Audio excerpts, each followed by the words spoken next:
Good morning. एक बार फिर से आपका शास्त्रीय नृत्य की जो सीरीज है उसके अंदर आपको स्वागत है। तो हमने बाकी के सारे शास्त्रीय नृत्य पढ़ लिए हैं। तो यह हमारा अंतिम शास्त्रीय नृत्य है जिसका नाम है मणिपुरी। मणिपुरी से आपको भारत के पूर्वी राज्य का नाम आपको दिमाग में आ रहा होगा, मणिपुर। ठीक है, तो मणिपुर के अंदर ही इसका उद्भव हुआ था, इसलिए इसका नाम मणिपुरी पड़ा। तो वही हम देखते हैं कि इसका उद्भव कैसे होता है, इसकी क्या विशेषताएं हैं, इसके प्रमुख घटक कौन कौन से हैं। ठीक है, सबसे पहले है यह नृत्य यह नृत्य महाकाव्यों, रामायण और महाभारत से प्रकट हुआ है, जहां मणिपुर के देसी नृत्य विशेषज्ञों को गंधर्व कहा जाता है। तो यहां से पहला क्वेश्चन तो आपका यही बन जाएगा कि निम्न में से किस नृत्य से गंधर्व शब्द जुड़ा हुआ है, तो वो हो जाएगा मणिपुरी शास्त्रीय नृत्य। गंधर्व देवी देवताओं के साथ जुड़े गायक, नर्तक और संगीतकार होते थे। इस नृत्य की उत्पत्ति मणिपुर की घाटियों में शिव और पार्वती के नृत्य से जुड़ी हुई है।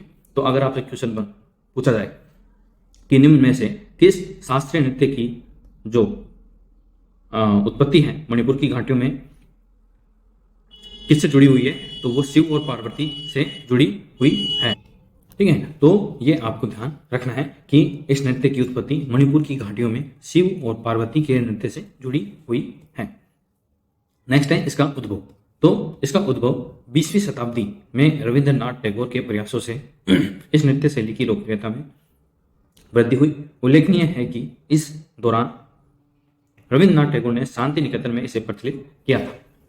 तो अगर आपसे पूछा जाए कि निम्न में से किस शास्त्रीय नृत्य का संबंध रविंद्रनाथ टैगोर के प्रयासों से रविंद्रनाथ टैगोर से है, तो उसका नाम हो जाएगा मणिपुरी शास्त्रीय नृत्य।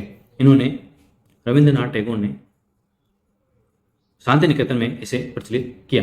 शांति निकेतन क्या था, तो शांति निकेतन रविंद्रनाथ टैगोर के द्वारा बनाया गया एक संस्थान था।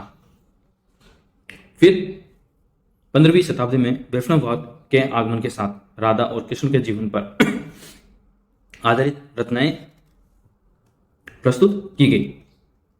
किसकी रचनाएं प्रस्तुत की गई? राधा और कृष्ण के जीवन पर आधारित रचनाएं। प्रमुख विशेषताएं इसकी देख लेते हैं। प्रमुख विशेषताओं में सबसे पहला है इस नृत्य में तांडव और लास्य दोनों का समावेश होता है, परंतु लास्य अधिक महत्वपूर्ण है। लास्य है आनंद का नृत्य, मतलब जब भगवान शिव आनंद में होते हैं तब लास्य करते हैं। मणिपुरी नृत्य में मुद्राओं का सीमित उपयोग होता है। अधिकांश अभिव्यक्ति संपूर्ण शारीरिक हावभाव के माध्यम से व्यक्त की जाती है। प्रस्तुतिकरण के दौरान पुंग का प्रयोग करताल और ढोल आदि के साथ किया जाता है। पुंग एक प्रकार का क्या होता है? ड्रम होता है। तो किस शास्त्रीय नृत्य से किस प्रकार के क्वेश्चन बन सकते हैं वो भी मैं आपको साथ के साथ बताता हूं, ताकि आपको ध्यान रहे।